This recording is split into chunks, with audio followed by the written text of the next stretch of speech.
नमस्कार सांगमाने आज मु तुमको नहीं जीवी मोर आईटीआई कॉलेज रे प्रतिदिन जर्नी क्लास फ्रेंड आउ प्रैक्टिकल ट्रेनिंग सबकि देखी जर्नी रे सबुठारु मजा लगुता हवा फेस रे लगिवा प्रतिदिन यही रोडटा मते नुआ एनर्जी दे थाए।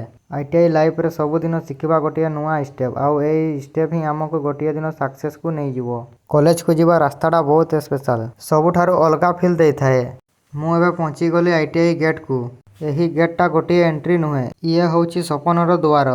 यह हेउची मो आईटीआई कॉलेज रो कैंपस। गेट रु मेन बिल्डिंग पर्यंत सबुठारे सुंदर आउ सफा अछि। कैंपस केवल पढ़िबा पाई नुहे एठारे हमको शांति और नुआ उत्साह मिले।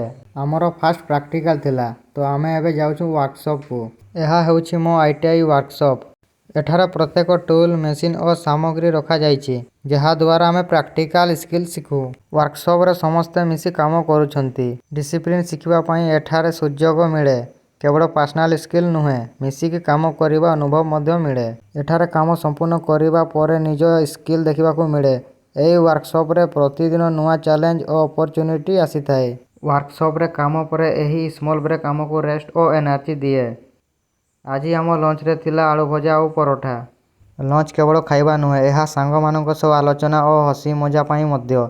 आशा करूची एई छोटो भिडियोटी आपनको भल लागिथिबो। लाइक कमेंट एवं सब्सक्राइब करने को भूलिबे नहीं।